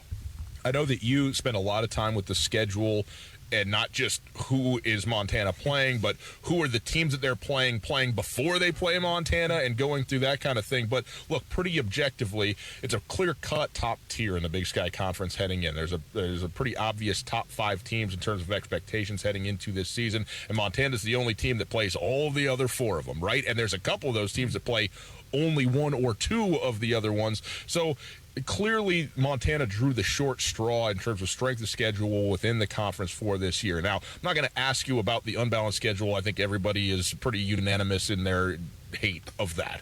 But when it comes to maybe trying to find a silver lining, okay, look, you play who you play, and maybe, if you are able to all of a sudden show up and get some wins against some better teams, your schedule or your record is going to reflect really, really well on you. On the other side, you got to get those wins against those teams. Where do you fall on kind of what is facing Montana, particularly in their conference slate? I think it's twofold. Number one, the big marquee games, right? Those 4 games against the teams that made the playoffs that are picked higher than you. The Grizzlies coming in probably at number 5 right now. Those 4 games, I feel if you're really breaking those down, one big win could change the whole tide, and that's the positive side of this thing. That UC Davis game is one I've looked at a bunch of times. I think UC Davis is probably the best team in the league. They play a little bit harder schedule than Eastern Washington. That's why you can put Eastern 1-2 either here nor there. But for the Grizzlies to get that confidence that, hey, we are elite, I think in their minds right now, they believe we can win this league. It's going to take that one win to maybe push them over the top. Last year, everybody forgets this. They went 6-5. That's the bottom line. That's what everyone is going to really remember that team for. They had to lead 10 of 11 games in the fourth quarter. I mean, that to me shows they're capable of pulling through when they had an offensive line that was maybe holding them back at times. So when you break down the schedule, a marquee win maybe from one of those 4 teams is huge, but also there's no letdown games. There's no going to Sacramento State and a night game the week before you play Eastern Washington. That's going to be pretty darn tough. Portland State on the road again to start the month of November when you got Idaho, the Cats, and Weber waiting. There's just trap games hidden all over the place. So I don't think there's one true easy game that you could say in conference play, and that's a testament to the Big Sky Conference and also a testament to this unbalanced schedule where the Grizz certainly did draw the short end. So it provides plenty of opportunities, Ryan. I think if the Grizz can get one big marquee win early, that could flip the script for the entire year. Voice of the Grizzlies, Riley Corcoran, joining us on the ESPN Roundtable. And this is something that I'm going to ask Coach Houck about as we get a little closer to the season. But Root Sports, just earlier today, in fact, came out with their final kickoff schedule, and it's always tied to TV, right? That's when the games get played, in terms of the games that are on Root Sports. Montana on Root Sports, is it 6 times? So a lot of exposure, which is great for Montana, but then also, consequently, they are all over the map from noon till 7:15 p.m. Pacific time, and everywhere in between for start times. There's no consistency in the kickoff schedule for this team. What is your perspective on that? Because I'm a guy who thinks, like, every game is different, every team is different, every situation is different, and you just have to figure it out that week. But also I understand why a team would like to have, hey, you know what, we have 3 weeks in a row that it's 2 o'clock. We know what we're doing. We know what time we're getting up. We know what time to be at breakfast, and we know, that kind of thing. And so what does that do to a team? Because you're with the team on game day, in the mornings, in the preparation. I think people don't really understand all what goes into even what it takes to get to the point where you're running out on the field for warm-ups. You know what I mean? There's many hours of preparation into it. These guys are creatures of habit, and they break down their schedule to the minute on game days. And so when you're talking an 8:45 kickoff in Oregon, that just pushes the body schedule back too, because these guys are up at 5 in the morning. They're getting ready to start going with their day. Again, the creatures of habit part is a huge key in it. And all of these coaches, and I would say the players too, would prefer to play in the afternoon. So when you're bouncing around back and forth and have no consistency, I know it drives the coaches crazy, but at the same time, they can't reiterate that too much because they can't be making excuses. They've been telling the players the whole time, hey, we play when we play. But at the same time, it would be nice to have some sort of consistency back and forth. I don't know if they'll get the 9 a.m. kickoffs like Mike Leach is trying to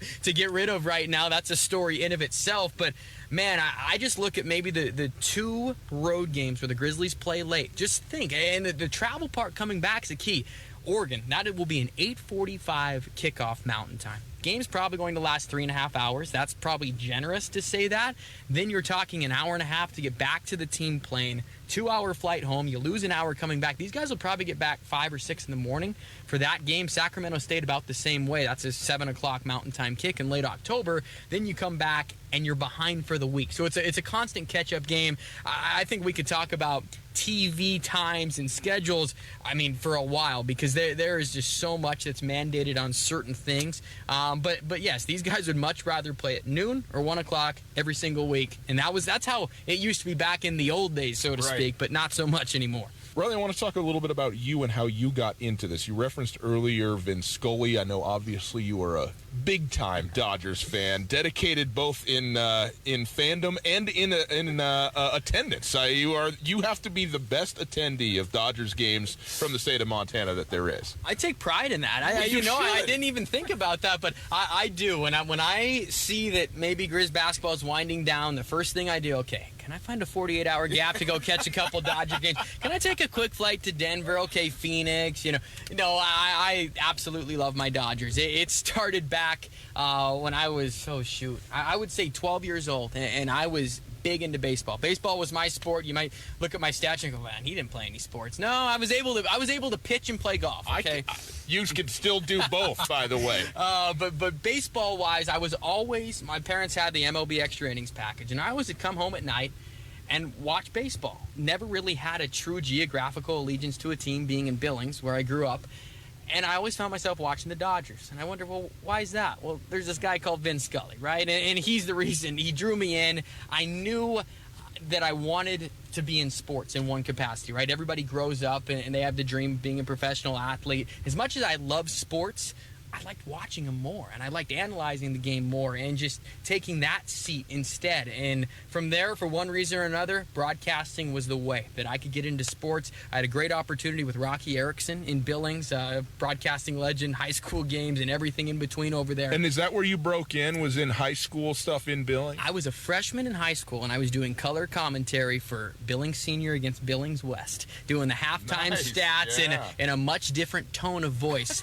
Hint, it was much much higher than it is right now, believe it or not. So that was really the start. And from there, incredible family support from behind their family business that's been going on for a while, and I knew that wasn't for me. And I made every decision based off how it could further my broadcasting career, and that next step would be going to Washington State and getting a lot of broadcast experience there. And then once you get in and you start doing games, I mean, I was lucky because it was the Pac-12 heyday, right? Washington State was in the top 10 in the country. UCLA had Kevin Love and Russell Westbrook. Arizona State had James Harden. Stanford had the Lopez twins. I could keep going down the list. It was must-see every single night, and that got me hooked on college athletics. That professional game's great. Maybe there'll be a time for that down the road, but the passion of college athletics, you can't duplicate. And from there, it was just one opportunity to the next. The goal was always here in Missoula on this job. And, the stars aligned for one reason or another, and I couldn't be more fortunate. When it comes to the University of Montana, being from Montana, you understand what both schools, Montana State and mean to this state.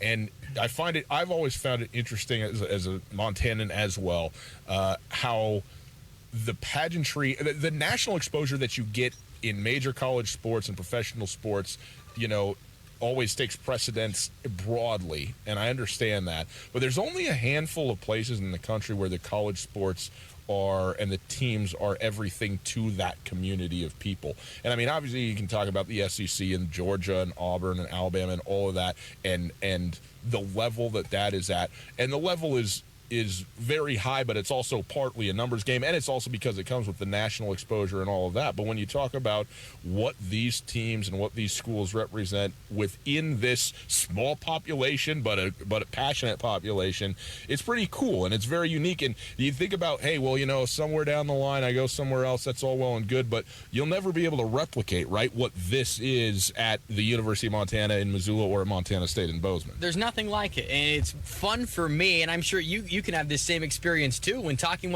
to other colleagues around the country. What's it like covering Grizzly football? And my best comparison sake would be, it's like covering an NFL team every single day, because people live Grizz athletics day in, day out. The uniqueness of that, Ryan, it's tough because, let's just go down to Alabama, okay? Alabama has how many varsity sports? A heck of a lot more here. Probably 27, 28, I was going to go with something in the 20s there. And so they're constantly are able to move on. And I would even go as far as to performance-based, right? When the Grizzlies maybe have a tough year, I think that it's even dwelled upon more because, hey, we can't move on to a different sport or a different anything else. It's about Grizzly football. And I think that the biggest example of that is when I go out on the GSA tour every single May, because you get questions about, what'd you see in that third game in October against Portland State? What were they doing to not get it done? And just the vivid detail of how much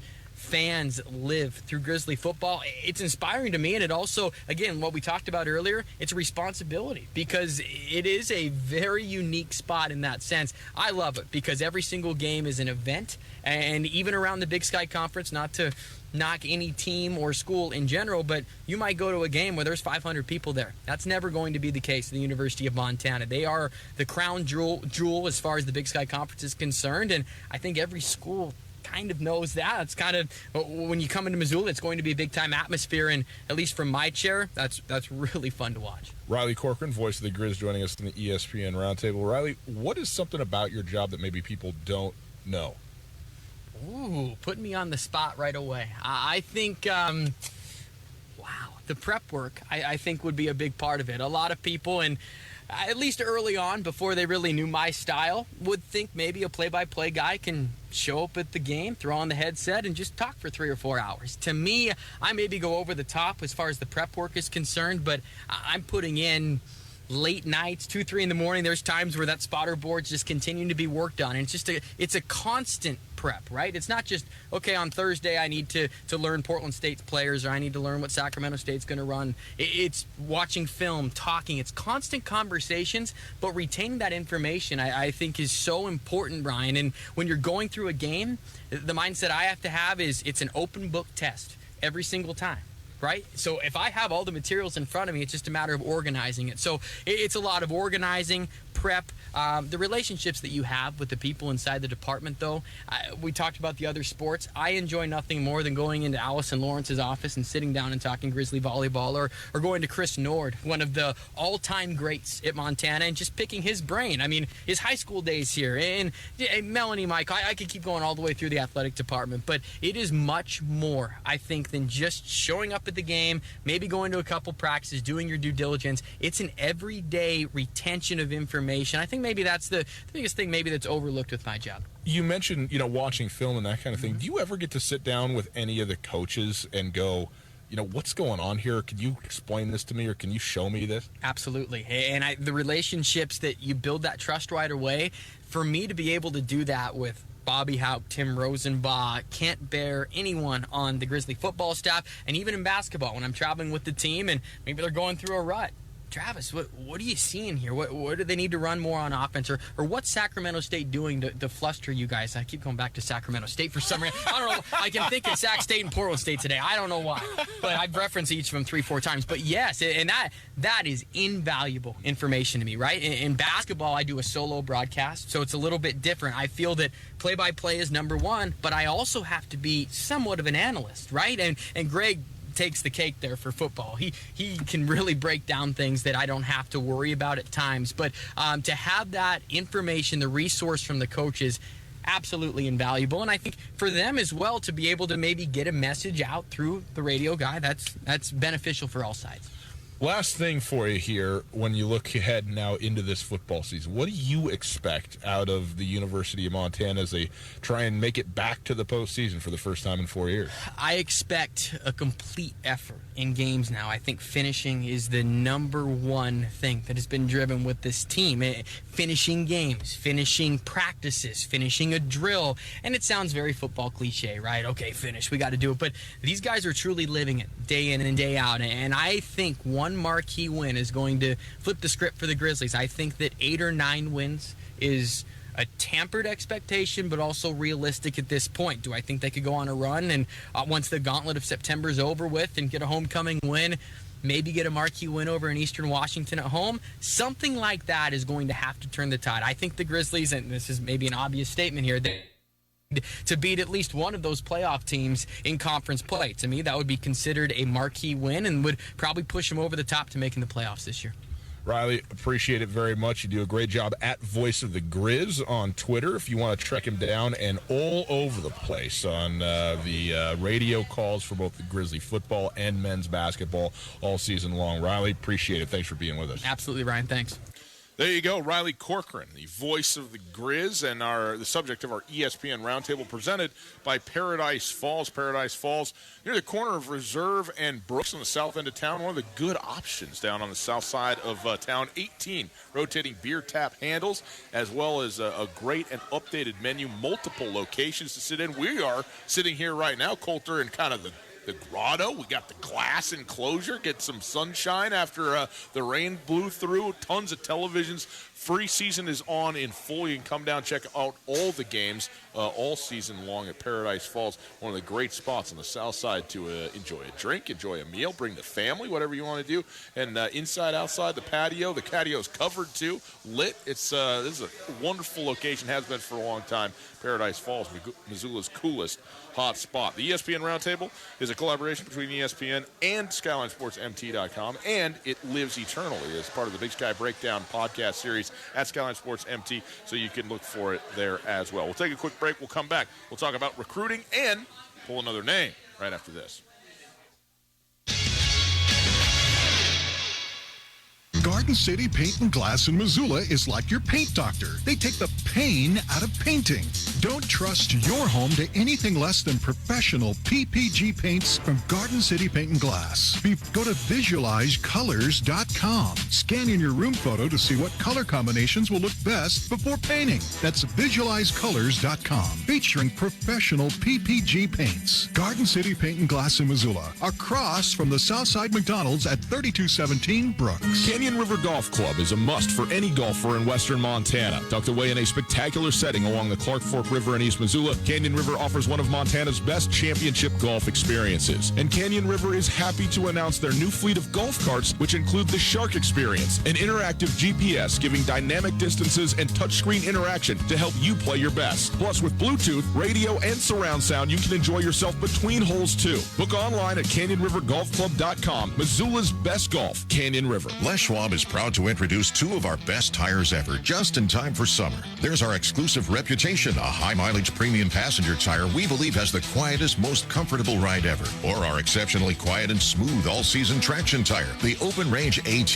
Get up to $150 instant rebate on 4 backcountry MT or AT tires, or $50 on 4 road control passenger tires. Les Schwab Tires. Doing the right thing matters. Cannot be combined with other offers. Limited time. Terms and conditions apply. Details at leschwab.com. On Russell, across from the fairgrounds. Come check out the best late happy hour in town at Paradise Falls. Offering $3 microbrews, half-price cocktails and appetizers, and much more. Paradise Falls late happy hour runs from 9 until 11 p.m. Monday through Thursday nights. If you're in the mood for an evening cocktail or you're just getting off the golf course, swing on by 3621 Brook Street. As the days grow longer, come enjoy the sunset on Paradise Falls' spacious back deck while enjoying a beverage. Paradise Falls, located at 3621 Brook Street, open 7 a.m. to midnight. Paradise Falls, Missoula's coolest hotspot. Hey folks, Ryan Tutel, and I'm here with Josh of The Advocates. Josh, do most injury accidents end up in court? Luckily, most personal injury cases can be settled out of court through a fair negotiation with an insurance company. However, sometimes it is necessary. I'm prepared to do whatever it takes to get a fair settlement. Luckily, most personal injury cases can be settled out of court with a fair negotiation with the insurance company. However, I'm prepared to do whatever it takes to get the right settlement for you. It's Josh at The Advocates, 640-4444, or online at montanaadvocates.com. In Western Montana, we know shopping local matters. And you may think you'd pay more for the quality and customer service that comes with it, but not at Selway Armory. Selway Armory is locally owned with knowledgeable specialists that can answer your questions. In addition to the expertise, though, Selway Armory also has a bigger selection and lower prices than the box stores. When you're in the market for firearms and accessories, save money with the experts at Selway Armory. Selway Armory, 2825 Stockyard Road, Unit E6, and online at selwayarmory.com. ESPN Missoula Sports Center. Good afternoon, Ryan Tutel, Colter Nuanez, ESPN Sports Center. The Montana State Bobcats struck most recently in the in-state football recruiting battle, landing a legacy player from Billings West. Connor Ryan, the son of former MSU running back Cy Ryan, gave his verbal commitment to the Bobcats earlier this week. Connor Ryan was an honorable mention All-State kick returner last season, helping the Golden Bears to the Class AA state title. At 6'1", 195 pounds, he is slated to play safety at MSU. Ryan is now the 13th known verbal commit to Montana State head coach Jeff Choate this season. Big Sky Conference placed 7 players on the College Football Performance Awards preseason watch list for the FCS National Performer of the Year trophy, including Montana State All-Purpose Junior Troy Anderson and Montana senior quarterback Dalton Snead. The rest of the Big Sky listings include Eastern Washington quarterback Eric Berrier, Northern Arizona quarterback Case Cookus, Sac State running back Elijah Dotson, and Weber State running back Josh Davis. The Missoula Osprey lost their 5th consecutive game last night, dropping a 13-3 decision on the road to the Ogden Raptors. Despite having a 1-0 lead early, the O's were done in by a 5-run 4th inning that put them in a 9-1 hole. They were out-hit 15-7. Missoula's Jose Reyes did hit a home run and drove in 2 of the O's 3 runs. Missoula closes their 4-game series against Ogden tonight at 7 o'clock. We'll be back in Missoula tomorrow. This ESPN Missoula Sports Center is brought to you by Aspen Sound.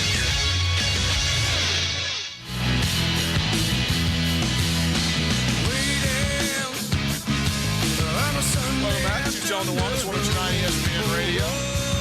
Up to MSU, University of Montana recruiting news from Colter Nuanez, broadcasting live through the Kurtz Polaris studios. Kurtz Polaris at 2904 West Broadway in Missoula, Highway 83 in Sealy, online at kurtzpolaris.com. You can find us right now live at Paradise Falls, watching happily the Green Bay Packer Baltimore Raven preseason game. Thank you very much. Ravens with the ball. Not really marching, just so you know. They got the ball there on 33-yard line. We are happy to be down here at Paradise Falls. And Colter, it's time to pick another name out of the box here.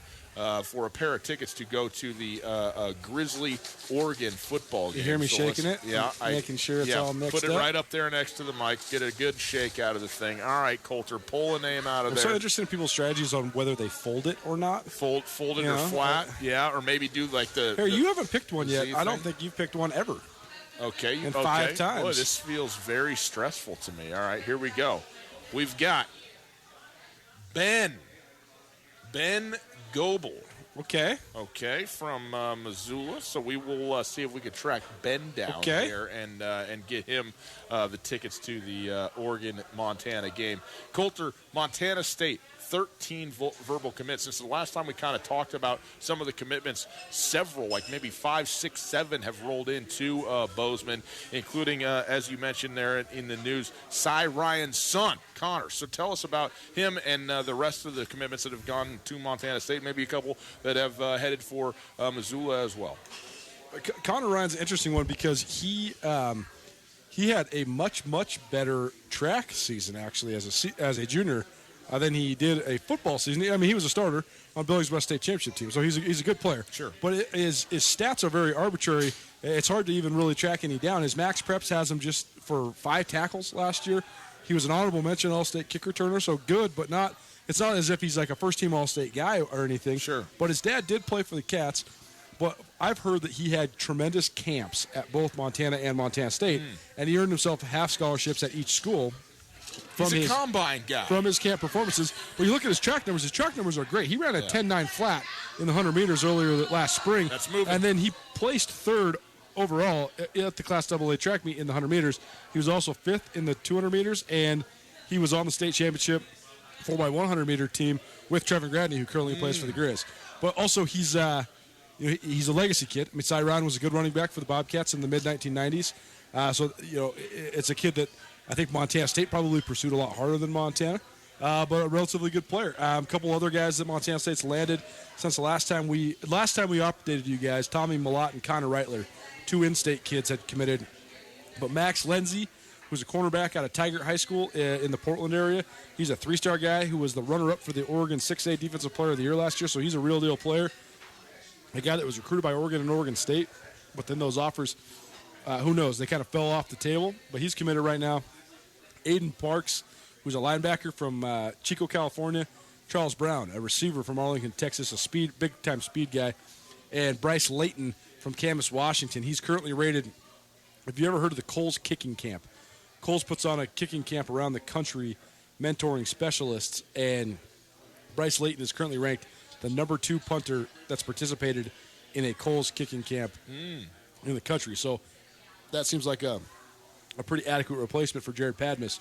Now, we've talked ad nauseum about the difference in recruiting philosophies between Montana and Montana State, the style that they use. Yep. And Jeff Choate is throwing offers out all over the place, and they're really trying to get in early and often with guys in the Northwest region. Bobby Houck slow plays it a lot more. It seems to me that right now Montana has 5 verbal commits and Montana State has 13. But Montana only has, I think, maybe 8 or 9, 10 offers out there. I mean, they have hardly any. And Montana State has dozens. Yeah. They're close to 100.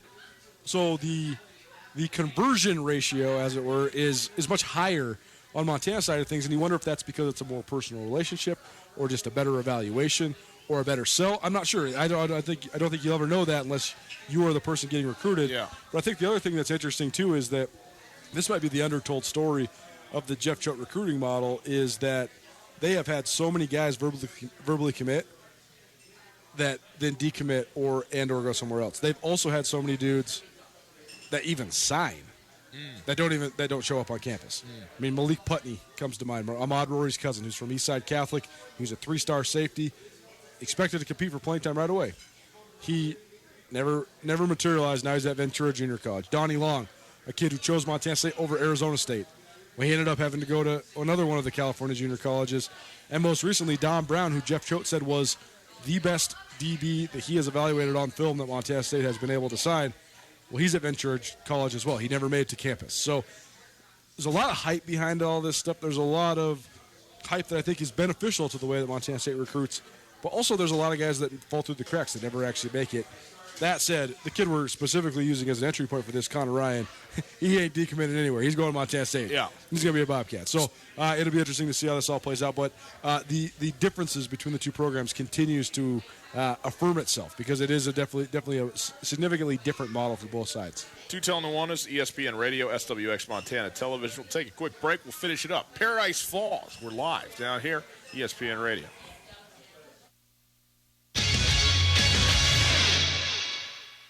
The Big Sky Breakdown at SkylineSportsMT.com continues to give you the inside look from around the Big Sky Conference and the state of Montana. The most in-depth podcast in the Treasure State gives you multiple episodes each week year-round with commentary, analysis, interviews, and entertainment from around one of the most storied conferences in the West. Whether it's full uncut interviews with Montana State head football coach Jeff Choate or Travis Secur's thoughts on his outstanding Montana men's basketball team, everything you need to hear is available on the Big Sky Breakdown. Take a look inside the best stories in the conference and the most detailed analysis in the state. The Big Sky Breakdown, it has you covered. Whether it's X's and O's acumen of Brooks Nuanez or the comedic banter of Ryan Tutel or the dry humor of Andrew Houghton. And don't forget the best connections to everybody that matters in the sports world across the Big Sky Conference from Colton Nuanez. And by the way, thank you for calling me funny. You're welcome. The Big Sky Breakdown will present you with all of it and more at SkylineSportsMT.com. The Big Sky Breakdown, proudly presented by Town Pump Food Stores and Selway Armory. Alpine Touch makes the perfect gift this summer or any time of year. If you are traveling, bring a gift that is distinctly Montana and gift your loved ones some of the best spices anywhere around. From the Alpine Touch Pick 4 Spice Pack to the All-Purpose Twin Pack to the mouth-watering sunflower shoots to Alpine Touch gift cards. Alpine Touch makes the perfect Montana present. Available at retail locations around the state or online for a limited time. Use the code ESPN10 at checkout to get 10% off any online order. Alpine Touch, Montana's special spice. When you need a bank to help ramp up your savings strategy, look to your local bank, Opportunity Bank of Montana. Build confidence in your financial future when you create a rainy day cushion or take care of the nest egg you already have. Opportunity Bank offers options from basic savings to money market accounts and certificates with competitive rates. There's nothing like the feeling of progress. So let's get started today. Come see us at Opportunity Bank of Montana.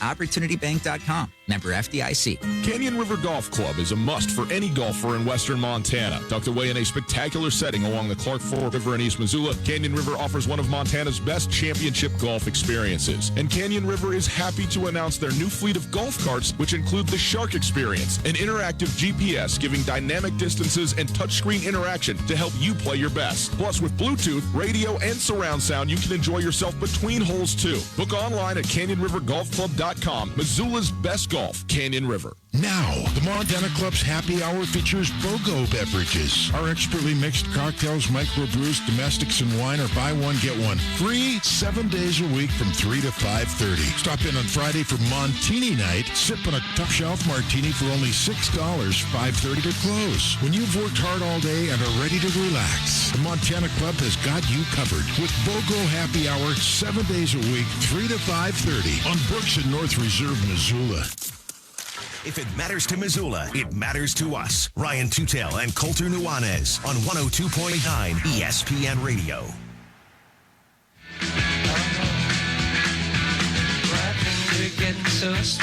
Welcome back. Tutel Nuanez, ESPN Radio, broadcasting live from Paradise Falls. Been a fun show. Enjoyed it very much. We are broadcasting through the Kurt Polaris Studios. Kurt Polaris at 2904 West Broadway in Missoula, Highway 83 in Sealy, online at kurtspolaris.com. If you missed anything in the show, you can listen on the podcast. The podcast available on your favorite podcasting platforms.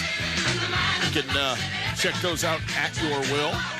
Podcast available thanks to Wingate by Wyndham Hotels. Rate it, review it, subscribe to it, do all that stuff. Click the links. Go visit our friends that are up there. We appreciate that, too. So, NFL Network. Oh, did you want to say something about Ballroom Dance? Who's singing it? I don't know. It's not the Ramones. It's somebody else. I don't know. I think it's the Sweet. Okay. Take your word for it. Sweet. So Sweet something. The ESPN Monday Night Football crew is getting their first crack at the preseason tonight with the Raider-Arizona game. It's about to kick off here at 6 o'clock, top of the hour. but NFL Network is basically becoming a de facto red zone for the preseason games that are going on. This is great.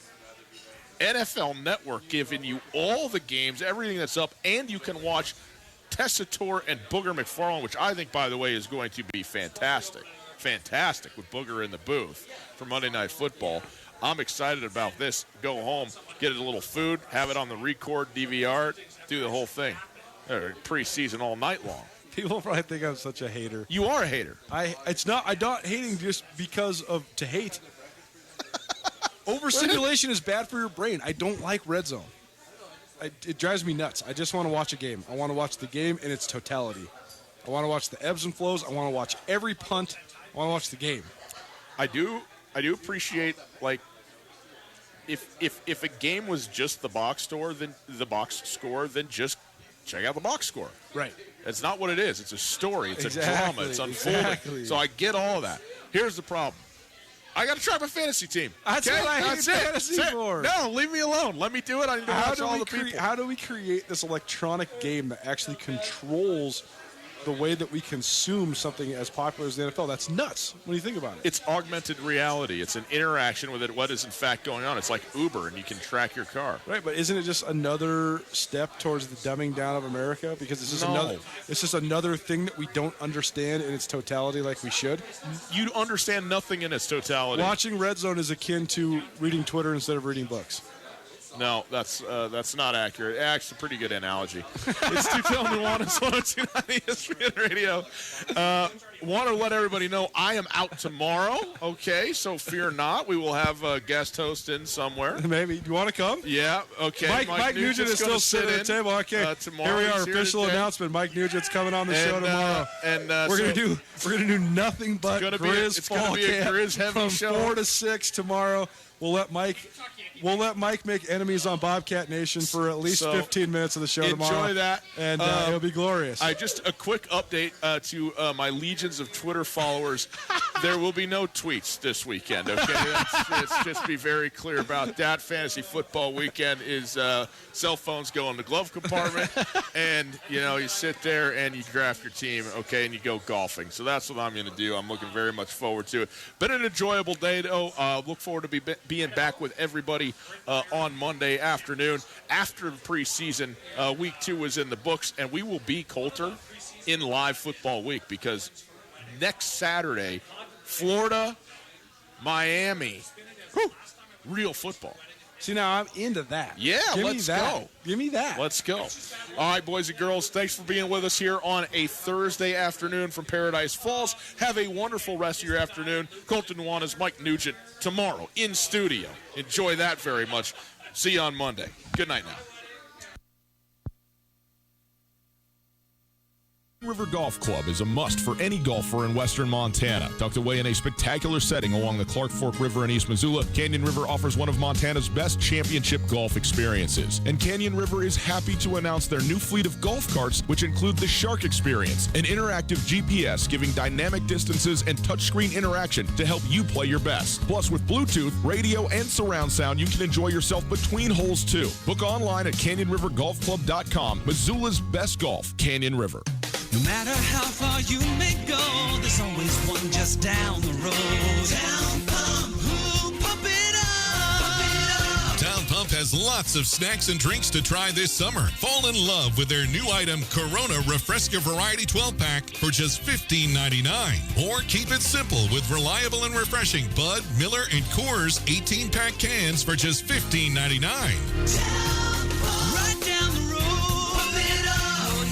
This is Mike Nugent with Berkshire Hathaway Home Services. Berkshire Hathaway provides Western Montana with full-time real estate professionals for you whenever you need us. Our reputation as the state's most knowledgeable and available real estate group has helped build unmatched trust in the Garden City and statewide. If you have been thinking of making a real estate move in the short or long term, give me a call. No pressure, no expectations. Just professional opinions and service at whatever pace you are comfortable with. Give me, Mike Nugent, a call today, 531-1802. And remember, every question is good to ask. If you are hurt or disabled, you may be entitled to benefits from an insurance company or Social Security. I'm Chris Helmer, an attorney at Clark Fork Law Offices. Our Missoula firm specializes in worker compensation, personal injury, and Social Security disability. There are many unknowns when injured or disabled. The other side is fighting hard. You should too. Call Clark Fork Law at 728-0168 for a free consultation or visit Clark Fork